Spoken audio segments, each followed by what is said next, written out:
Marc, thanks so much for doing this today. I want to give you a little introduction for the few people who might not know who you are. Marc Cohodes is a prolific short seller. He's been in the industry for about 40 years. He ran one of the largest short-only hedge funds in the US in the 2000s. And Marc has been known to expose numerous frauds like Lernauten Houseby, Novastar Financial, Aremisoft, and Mimetics. One thing that makes Marc unique and one thing he's loved for is his Twitter handle @AlderlaneEggs, where he's very public in sharing his ideas and sharing his criticisms on the regulatory environments and some of the questionable actions of hedge funds out there. I'm really excited to be doing this interview with you, Marc. First question I want to ask is just how have you been doing? How are you? I'm living the dream, Edwin, in the COVID pandemic. Not going to be the last casualty before the war ends. So all's good here. Max is good. Aurora is good. Animals are good. Max almost won the Jim Chanos 250 pool. Had either Green Bay or Buffalo done it, he would have won 10 grand, but wasn't to be. So that's really the big disappointment. And since we last chatted, Parker Petit did not get a pardon, even though he paid some stooge $750,000, and looks like he'll be sentenced on February 23rd, which sadly I won't be able to be there, but that's life. Well, congrats on all your great work on Mimetics and getting the CEO charged with securities fraud. That's a high bar. The one thing I want to start off with is the thing everybody's talking about, which is GameStop. GameStop stock is up about 15-fold this month. Prior to its meteoric rise, the short interest was about 150% of the float, which is, as you know, extremely high. I know you've tweeted a little that some of the hedge funds that were shorting GameStop stock, like Melvin Capital, were dirty birds, as you said. Can you say a little about what you think is going on with GameStop and why you said some of these hedge funds, like Melvin, are dirty birds? Okay, well, let's first break short selling into three buckets. There are the people who expose frauds, and let's just call it evildoers. And people have done this over a long period of time, and their track record speaks for itself. Let's say that would include Chanos, Einhorn, Jim Carruthers, Grego, myself. That's really about it who's left. You know, the Wirecard crew, Frazier and that bunch did an outstanding job there. But those people serve the markets in a big way. That's bucket one. Bucket two, I would call the smash and grab bunch, which basically writes other people's research blogs. Too prolific in reports. Their track record is beyond horrible. The Ben Axler types, and people can go from there. I think that guy shouldn't be doing this type of work. EOD and numerous others. I think these guys are simply mouthpieces for hedge funds. I think I wrote an op-ed for the Financial Times saying this practice should cease, both long and short. I was criticized for it. Turns out that I was pretty predictive in this. And I think those guys, by putting out those reports, are really pissed off the Reddit and Robinhood bunch. And rightly so, because they bully these stocks down. They immediately cover. And in Enphase's case, it's up about 5 times from when EOD put out his piece and his target price was delisting. So when you put out something like that and you only put out one piece, you scare people out of their position, you cover, and you're never heard from again. I think it's terribly wrong, and I can totally understand how the Robinhood and Reddit crowd are upset with shorts. So that's the smash and grab bunch. Yeah. Then you have the short sellers who are part of an overall long short strategy. And basically, these guys are over leveraged long players, and they have a short gimmick. This is where Melvin and SAC and some of these Tiger Cubs come in. And these guys aren't short sellers. They're just over leveraged long players, again, with their short gimmick. And this is the crowd, the Melvin crowd, who got tagged in GameStop and GSX and a whole bunch of other names. It's been well reported their travails, and they're probably going to be out of business by Q1, and deservedly so. These guys use too much leverage. Although their returns optically for 6, 7, 8, 9, 10 years, you pick the number, are good. Yeah. After the investor pays tax and Plotkin gets his fee after how they've done this year, I think you're net down for the experience. So this is a black eye for the industry. I'm not in the industry. I used to be in the industry, and I think it's an absolute disgrace. They've made a mockery of this. It's become a squeeze the short game. That happens. I've seen this before.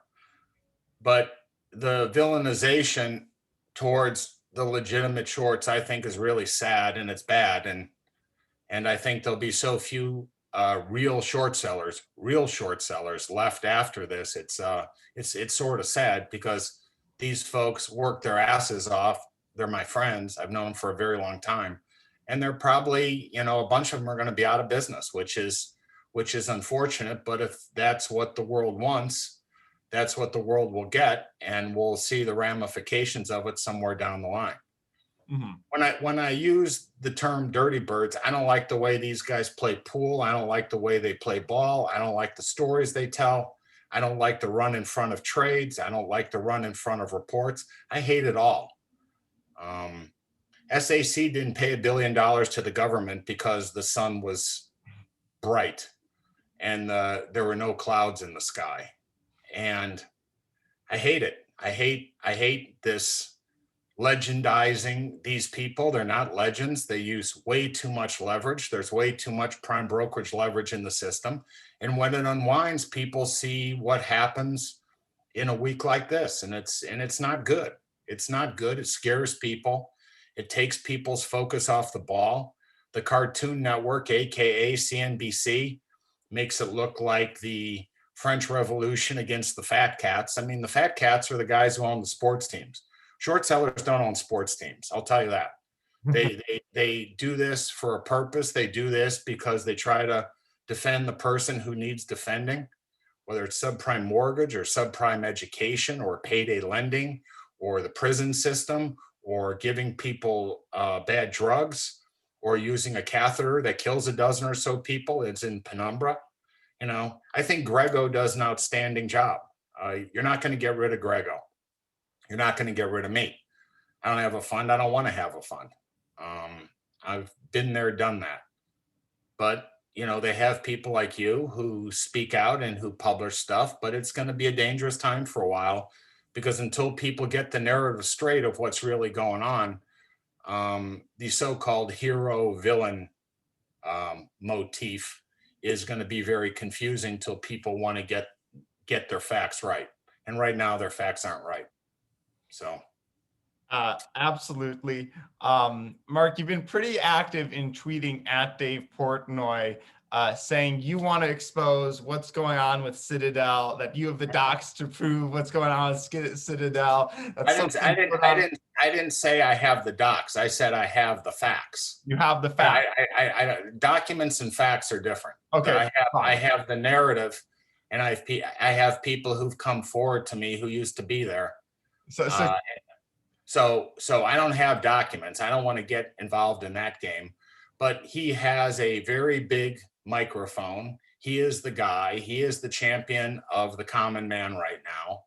And him and I should have a chat. Him and I should have a chat about who's who in the zoo, who does the right thing, who does the wrong thing, and how these things are actually working. Because until you get your story straight and the facts right, there's an awful lot of misinformation out there on what's really going on. And the media takes great delight in seeing hedge funds do poorly, which is fine. I mean, I could give a rat's ass. But the problem is there's a lot more to the story than that. And And the little guy and the Robinhood crowd and the Reddit crowd needs to know and needs to have a level playing field with some of these guys, with the billionaires, with the Ken Griffins of Citadel, so they actually have a chance, because right now they don't have a chance. I mean, they have a chance short term with what's going on, but longer term, they don't have a chance with what's going out there with how the rules are set up.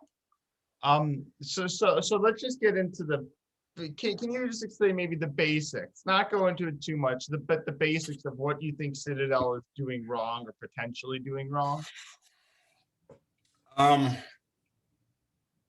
Basically, in my mind or my opinion, they have all sides of the trade. They have Robinhood flow. They know what's going on. They're the first to use algorithms and science behind things. They know who's right. They know who's wrong. They know people's track record. They know exactly who they're executing for and why. They have different sleeves who they give money to money managers with various forms of intelligence. They now own part of Melvin or his GC. They know his positions. They know his friends' positions. And when you execute blank percent of all trades, you're sort of all powerful. These guys are leveraged so high, it's not even commentable what their leverage is. And it's a very dangerous situation. And they always win. And when you always win in this market, something's very wrong, because I don't win, I lose a lot. And it's well documented how I lose. And the market should be free and the market should be efficient, and one person should not have all sides of the trade, and one person should not be so powerful where you can make phone calls to your friends to get things either shut down, delayed, margin requirements changed, things like that. So I can't stand those guys. They front ran me when I had my problem with Goldman. SAC front ran me when I had my problem with Goldman. I save all my receipts. I remember it. It was a scarring moment to me. You know, I'm lucky I didn't blow my brains out. It was so upsetting, because this week's traumatic to a lot of people. A lot of people are going to be out of business, and it's a really sad thing when that happens, because people don't understand how hard you work to get where you are and what it takes to be good at this. And people who are good at this are going to be out of business through no fault of their own, because no one's risk models are set up for a stock to go up 4 times in a week. No one's risk models are set up for a contagion like this. And the prime brokers, once they realize that you're upside down, will do everything they can to put you out of business, because that's how they make their money.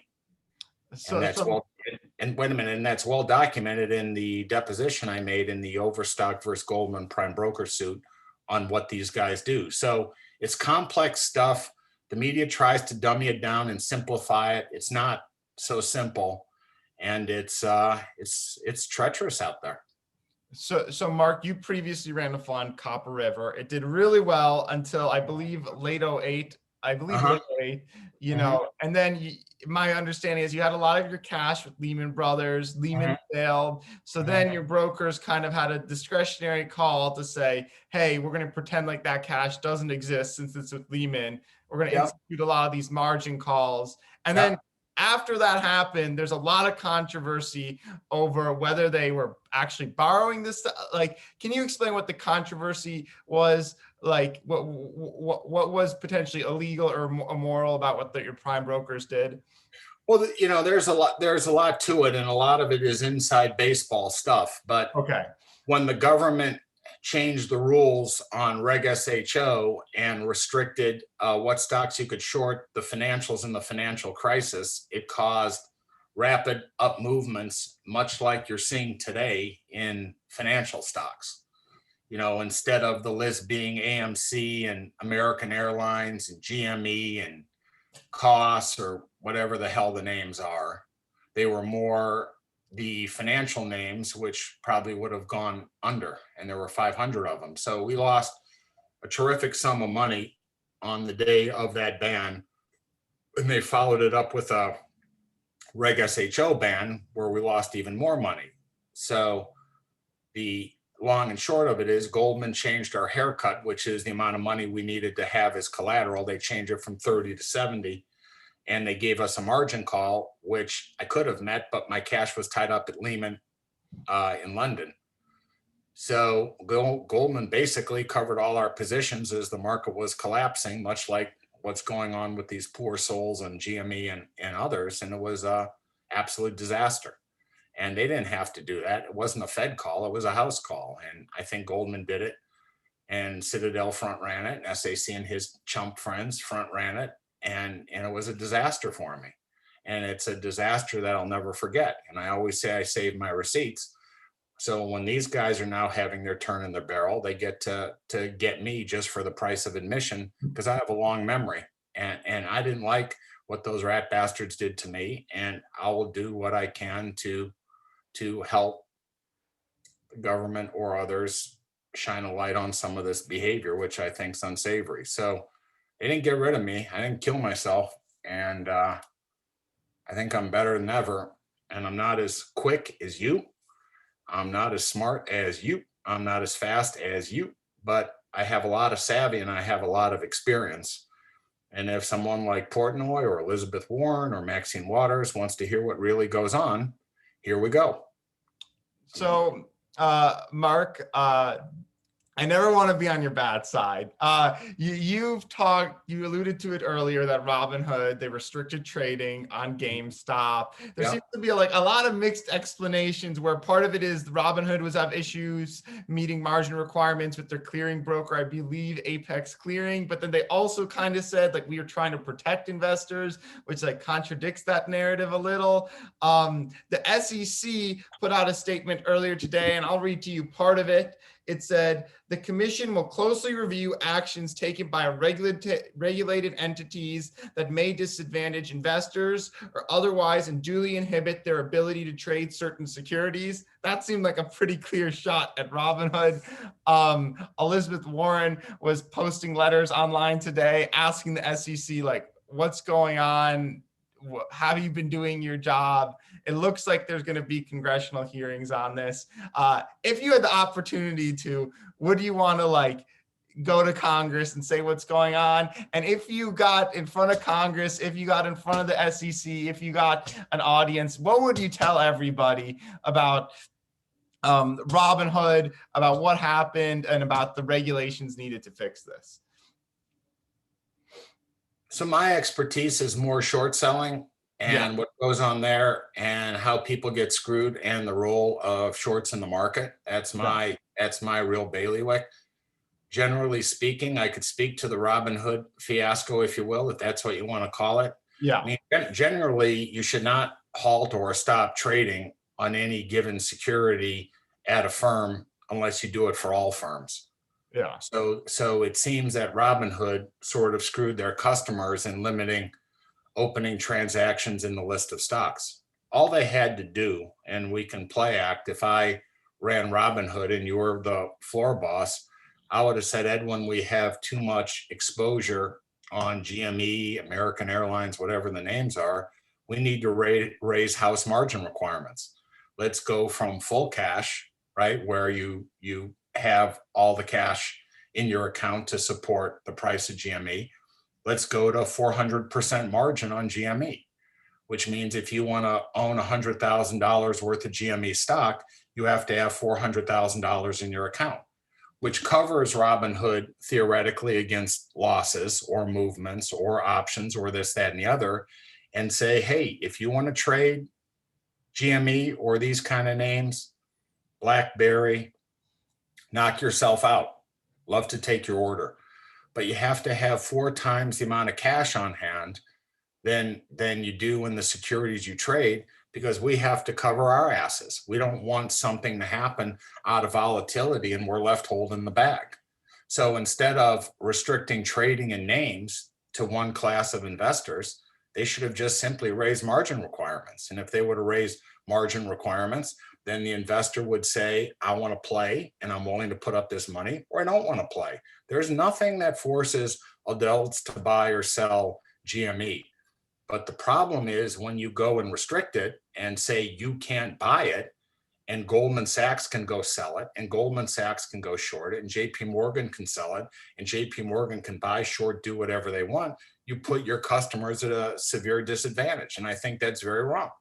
And Elizabeth Warren and others need to get into it, that why didn't Robinhood simply raise margin requirements rather than restrict people and how they traded? I mean, she has a point there. But it's part of an overall issue. And if I ran the SEC, which they did not pick me to do, which is, again, I never expected it. It was a pipe dream anyway. But if I ran it, what you want is the Robinhood guy to be on equal footing as SAC, Citadel, you, me, and every other hedge fund. You have to have every person on the level playing field, because when you don't, this is what happens. And what's further creating a storm is the Reddit and Robinhood crowd, which I respect, and I respect their point of view, and they're entitled, just like anyone else is, to have an opinion or speak their mind or their truth. What needs to happen is these people need to be treated with respect and decency, but at the same time, they need to understand what happens if you make mistakes and you're on margin, where you can lose a lot of money. And if you lose a lot of money on any of these names, I'm not to blame, and you're not to blame. And maybe Robinhood is, maybe Robinhood's not. But as I say, I was on the quote of the week. Hold on 1 second. Yeah, I know what you're going to shout. I'm old enough to remember I was in my prime on April 15th, 2000, and I was the quotation of the day. And I said, the lesson is going to be, the market's not a game. The market's not a casino. It's a serious thing for serious people. And if you're wrong, be prepared to lose. So says Marc Cohodes. So there it is. I have it framed. It's in my wife's office. And it was true 20 years ago, and it's true today. And I think people need to be responsible for their actions. I'm not interested in the blame game. I only blame myself when I screw up, and I only blame myself when I do okay. But there's too many inconsistencies in what went on with Robinhood. There's this shit about shutting down Reddit or people's right for speech is wrong.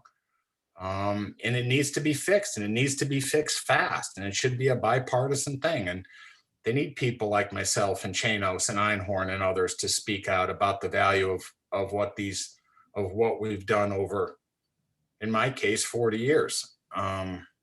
People need to hear it, that when you put these folks out of business, and that's what's basically happened this week, there's going to be no one there to expose frauds and trouble, and the criminals are going to be able to get away with it, which is really a sad day. Money's earned, money's lost. But to take people who've spent their life's work exposing this crap and putting them out of business because of GME and, the work of Citadel and the SAC crowd is it just does not sit well with me at all. Does GameStop, Marc, remind you of anything else you've seen in your career? The closest thing GameStop reminds me of is Iomega, when they ran me over with a train and a bus. But Iomega probably went up 15, 16 times, but it was over 2+ years.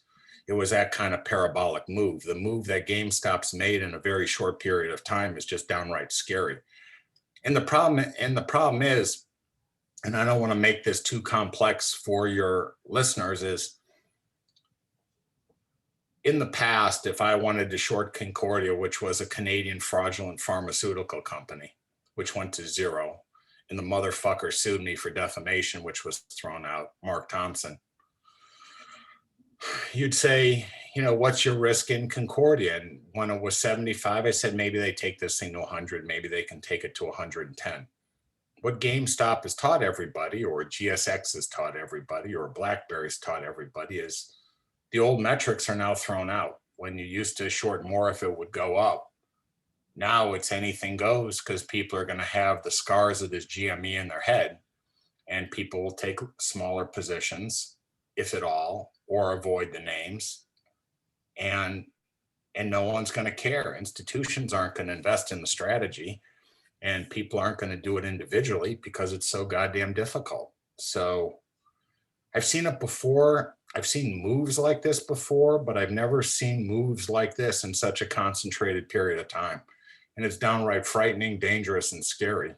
And people should look into why this happened. And it didn't happen because the Robinhood crowd was buying it. There are very big players behind this, and all that should be looked into.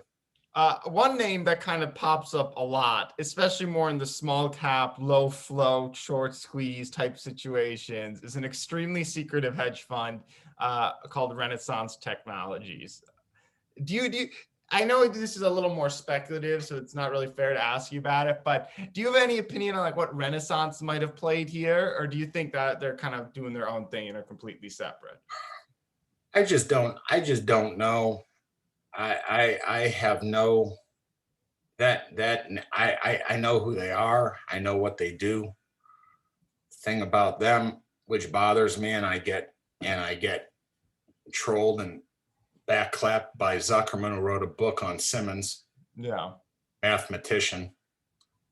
I don't understand how they manage public money that performs so poorly, and the fund that they run for their partners performs so well in the same time period. If I had my money with you and you told me we're down 30%, and I read in the newspaper that you were up 70% for your own account, I'd be rip shit. I'd come over and I'd probably lynch you. And I think that's not right. I think the manager needs to be aligned with their customers. And I think it's a very bad look. It's a very bad thing. And these guys make billions and they own teams and they build wings and this, that, and the other. And these guys, Simmons and Stevie and Ken Griffin and all their fat cat buddies, they should be the ire of Portnoy and the Robinhood and Reddit crowd, not the 3.5 shorts who are now out of business. I mean, it's just a false narrative. And talked to Chanos the other day, and I said, you can't be the complete and utter village idiot when stocks go up and kill you and your performance is terrible, and be a complete criminal when they actually go down and you make money. It's just not the way the narrative goes. And I don't blame anyone. I don't blame anyone for that narrative, other than people do not take the time to think it through, and that the field is not level. And I always say free speech is only free as long as you're bullish. And it's the job that these guys have taken on. And again, sadly, I think they're all out of business. I don't think Einhorn's out of business, but I think, sadly, Chanos is going to have a difficult road to hoe, and same with Carruthers. So it's not a good thing to me. Sad. Okay, so before we move on, is there anything else you kind of want to say on this GameStop issue, especially if you were in a room with Dave Portnoy? Like, is there anything else you'd want to tell him, or Elizabeth Warren, who has a big audience, on like really something they should amplify here before we move on? I'd say to the people who have a big audience, a big following, and power and subpoena power like Elizabeth Warren should get all the trades that Melvin, Citadel, and everyone in their sphere made in GameStop up to, into, and after this gigantic squeeze. I also think that when guys get on CNBC like Chamath and say, I bought a bunch of call options on GameStop, find out when he bought them, find out when he sold them. And if he bought them in front of his appearance and sold them after his appearance, I think that's really bad. I mean, that's as bad as that goes back to the article I wrote for the Financial Times. So I think when you eventually excavate this thing and the archaeologists come and figure out what went on in GameStop, I would think Elizabeth Warren and Maxine Waters and the SEC would want to know exactly what happened, who screwed who, why, how, and more importantly, how to make sure it doesn't happen again. And I have no stomach whatsoever and ever watching this go on again, because the knock-on effects have been horrific, career ending for some, career debilitating for some, and some people made money. So I don't think the markets were fair. I don't think the markets were orderly. I don't think people probably got covered at the top or blown out at the bottom or whatever it is, and it's just wrong. So Portnoy has a huge following. I think he needs to get I think he tries hard to get it right. I think he needs to get it right. I think he needs to get his facts right. And I am a ready, aim, fire guy.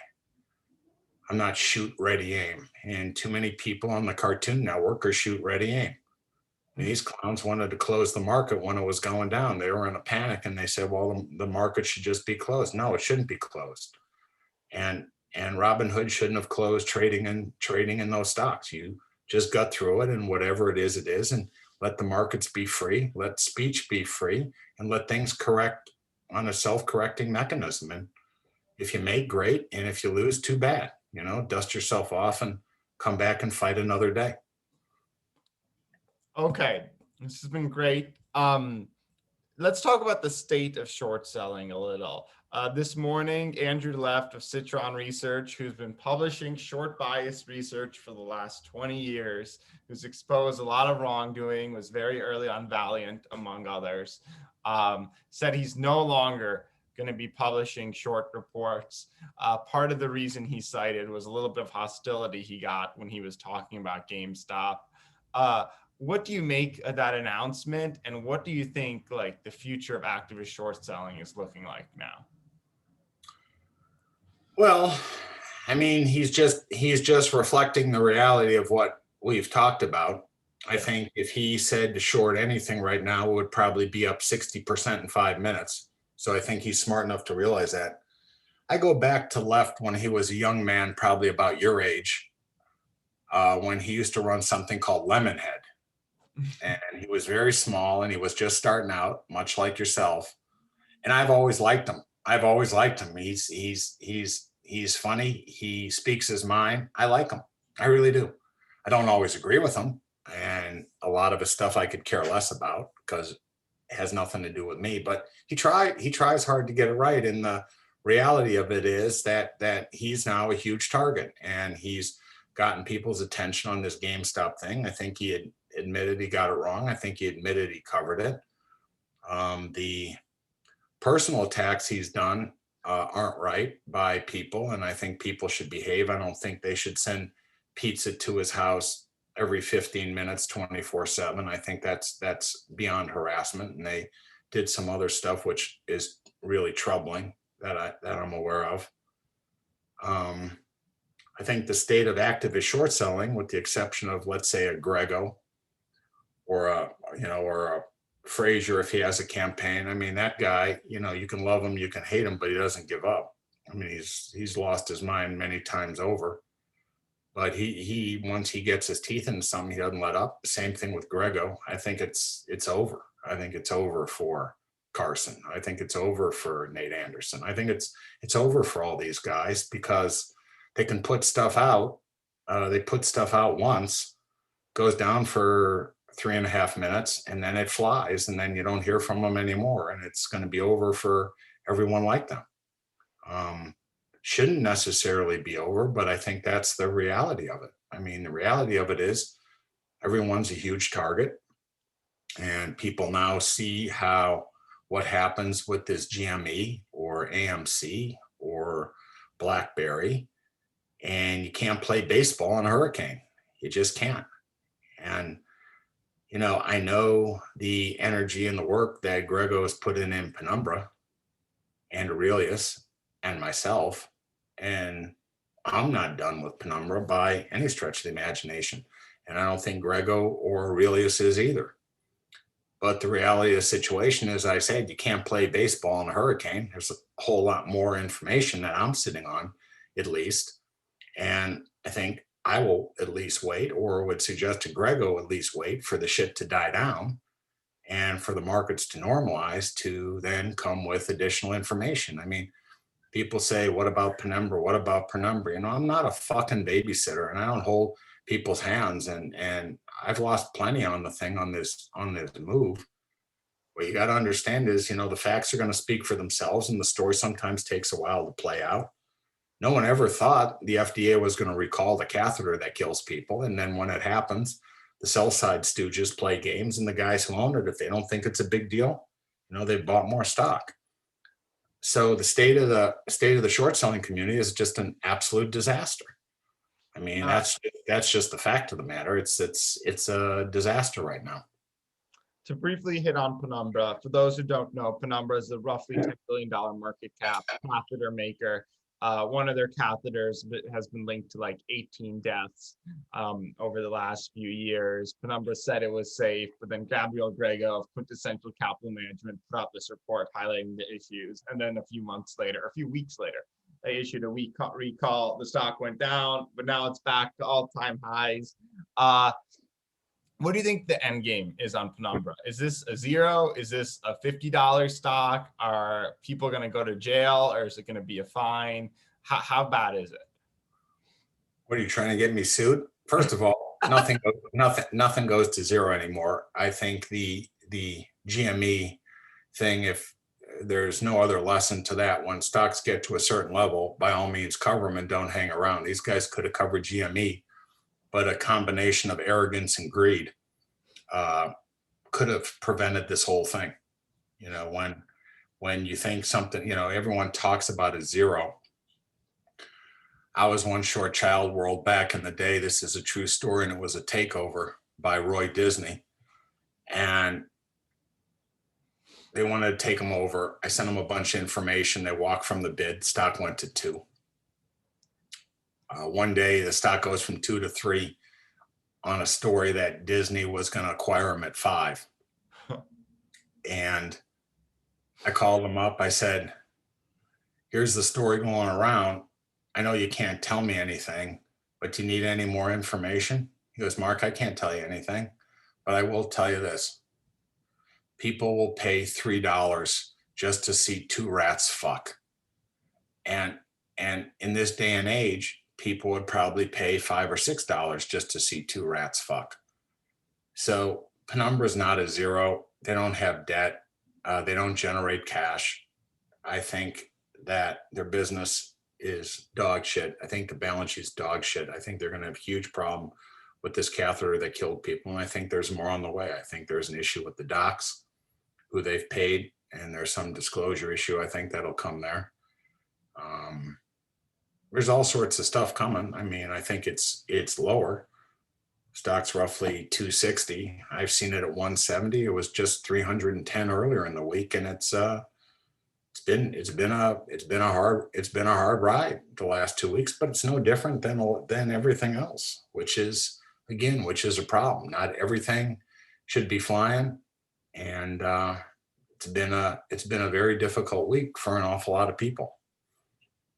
Another stock that's been on quite a roller coaster is Overstock.com. Overstock.com is, online retailer, does a fair amount with blockchain investments. I believe the stock, when you first spoke about it at Grants, was like 20. It went up to about 100. It fell to about 3 during the pandemic and went back up to like 120. And now it's maybe 80. All over the place. What do you think is going on there? What's the market missing on Overstock? Are you still bullish? And I have to fully disclose here, I bought a fair amount of stock in Overstock, and I'm up because of you. I own some calls, so I should thank you for that and make it clear I do have a little bit of a conflict here, but curious for your thoughts. You're a smart man. So in August, I'll be long Overstock for 4 years. So I'm not a smash and grab, and I'm a guy who hangs out, and I will be there till the story plays out. Right now it's 80.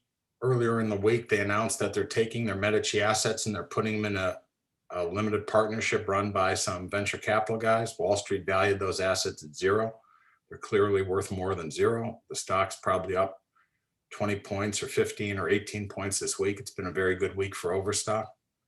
So you have Medici assets, which is blockchain, which is T0, which is blockchain voting, which is food movement called Grain Chain, which is digital currency. for central banks, which is called BIT. This is all going to be put into a LP run by Pelion Group out of Utah. So that's really good. Base Overstock right now is not going to cover off the ball. The capital structure is simple. They have about $500 million in cash of 44 million shares. I think they'll do close to 3 billion in revenue. Trivia question I ask people is when Overstock was around since 2000. Overstock did 70 million in revenue in 2000, and they'll probably do close to 3 billion this year. Huh. So 70 million to 3 billion is quite the growth rate over 20 years, considering everyone thought Amazon was going to kill them. It's run by Johnson, and he's very focused. They have a GSA contract along with Amazon and Thermo Fisher to supply products to the government. Hasn't kicked in yet, will shortly. I think their margins are higher than Wayfair. I think they're better run by Wayfair. They have a better balance sheet by Wayfair. Wayfair sells at 2 times sales. You put this thing at 2 times sales, which it should be, or at least that, you get to 120, 130, stock's 80. So I think it's going to get to 120, 130, or I think someone buys them, which could easily happen because they're the only real player left in e-commerce with their own systems. I think it's closer to Shopify than Wayfair. Why does the street, whatever? I mean, there's probably still legacy Patrick Byrne thing. People still think Byrne's there. He's not, doesn't own any stock. I think it's great. I own a lot of it through something called OSTKO, which is the preferred, which trades at about a 30% discount, 20-30% discount to the common. I think something will happen to the preferred. I just encourage everyone to do their own work. I'm bullish as can be on the thing, and I own a lot of it. And I've been hassled about it. I've been trolled about it. I've been picked on about it. I've been short and distorted about it. I've had all these wise asses, including Melvin, try to come for this thing, which is another reason why I can't stand those guys. What do you mean by that? What do you mean Melvin tried to come for that? Those guys have been short this thing. They've been short. I know who's on the other side of this trade, and they're just a bunch of lazy asses. And they're a bunch of guys who spread stories, and the stories aren't true, and they're getting exactly what they deserve. They're getting an axe right in their forehead. And I just don't tolerate it. And people could listen to this for the first time and they say, boy, he really is chippy. You know, I take all this stuff personally. I take it personally when a criminal, Parker Petit, bribes a senator to get the FBI to come tell me to shut up.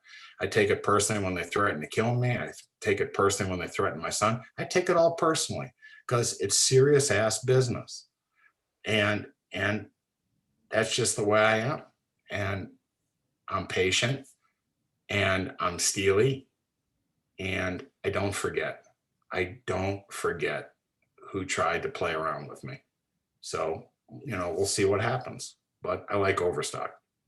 Just out of curiosity here, I own a sliver of MicroStrategy. They're, you know, a Bitcoin play. They've been buying a lot of Bitcoin. Do you have any opinion on them? Zero. I couldn't explain Bitcoin, crypto, or anything if my life depended on it. So I've never been in crypto whatsoever. Perfect. SPAC Mania. There's been a lot of SPACs. There's been a lot of bad SPACs. I think SPACs generally get a bad reputation because the disclosure requirements to go public through a SPAC are lower. You can go public faster. It historically has attracted low quality companies that have been like chronic underperformers. Do you have any opinion on the SPAC Mania, and do you see any value there? That's a good question. I think SPACs are the Wild West. I think there are some good ones, as you would say. I think there's some bad ones. It's too early in my mind to short any of them. It's too early to short. I wouldn't short much. Also, when I say that, folks, don't say that it's a sign of the market top when I say that, because I said the same thing back in March and the market's up God knows what since then. There's good SPACs, there's bad SPACs. There'll be a time to do research on the bad SPACs. You've done some great research on some of these things. You've picked out some bad ones and you've done really well. Hats off to you in finding these things. I happen to really like something that I call it the bionic tomato. It's called Novus Capital, which come Monday will be called App Harvest. It'll have a new symbol. I call it the bionic tomato. And it's basically high-tech farming. And I think high-tech farming in 2021, that's the year we're in, I think, in 2021 is going to be what EV and hydrogen were in past years. I've seen a lot of deals of people trying to do various things, and I think it's the way of the future. Saves water, saves land, saves energy. You have better products, and I think it's going to be something. So I happen to really like this thing. It's called App Harvest. Today it's under the symbol NOVS, but come Monday it's APH something. So I like that one. Not short any other ones. So got it. One more name. I think we talked about this, I believe in April or late March, Camping World. I think I own a sliver. I bought it, once you started talking about it. I think it's up like 4x since then. So I owe you another thank you. None of this is investment advice. People should do their own research. Are you still in Camping World? What do you think is going on there? What's the end game? Well, I own a lot of Camping World. And we talked about it. It was mid-single digits, and now it's kind of 33-ish. I happen to think the world of Marcus Lemonis. I think he's a great operator. People give him shit because he's so public, but all he does is help people. I think when you and I talked about it, the estimate for Camping World in 2020 was something like 40 cents. They haven't reported the full year, but I think the full year will come in somewhere close to $3. So that's how I try to do it. I try to get the facts right. The facts got big right. People say it's COVID. It's COVID and other things. People camp. I think 2021, some people think it's going to be an off year. I don't. I think 21 will be better than 20. I think camping's here to stay. They make a lot of their money or most of their money in service. They make it in camping memberships. They make it in finance. And they're just not going to cover off the ball. They're killing their competition. They've done some tuck-in acquisitions. I think the stock will be a lot higher when we talk a year from now, a lot higher. What's my target? A lot higher. Marcus has been buying stock for himself. He's bought stock here. He's bought stock in the teens, bought stock in the 20s. The company has a buyback on. Board member bought 200,000 shares at 25 a couple months ago. It's 33. It was just 40 a few days ago. I like it. They paid $1 extra dividend about a month ago. So I'll take my extra $1, which is a pretty good return on holders and things like that. So I like Camping World a lot. I like it a lot. And I think Marcus is great. And I say to Marcus, I know what it's like to be hated, and a lot of people are down on his ass. And I said, I know the feeling. I said, what do you think? He says, people are just jealous. They're jealous because I try to help people. He donates a shit pot full of money feeding people, donates a shit pot full of money to restaurants. And I like him. I think he's great. Huh. Marc, I've asked about every question I wanted to ask here. I'm curious if you have any closing thoughts, anything else you'd want to talk about. Maybe if you want to come full circle and go back to talk about Elizabeth Warren or AOC or Portnoy and some of the stuff they're saying. I'll let you choose how you want to end this. Well, it's funny because there's a way I want to end this. So this goes to Elizabeth Warren, and this goes to Portnoy, and this goes to AOC, and this should go to the head of the SEC, whoever that is. So my medics, Parker Petit's going to go to prison. He is a criminal. He will be sentenced February 23rd. I probably mingled with 30 former employees in my medics of various degrees who were all picked on and bullied by Parker Petit. One lady sadly actually took her own life, which is not a good outcome. And this is what happens when you let corporate bad actors operate. But I got this email from one of them, I don't know who, and I've always saved it and I read it every day. And I think it's very important that Portnoy and the Reddit crowd, the Robinhood crowd, and any government official listen to this and take it seriously, because here's who the shorts, the legitimate ones, work for. In quotes, I recognize that many of these people get so obsessed with their financial agenda, they will spew hate regardless of the facts. I know what you did here. And I know that I would have been completely annihilated had you not been goaded into this fight by Pete. You are an easy target for the Noceras and the Antars and the Weisses of the world, because unless you're perfect in your thesis, people will attack you, and hard. But this experience has taught me that people are idiots, especially when money is their driving force. You did the right thing here. You continue to do the right thing.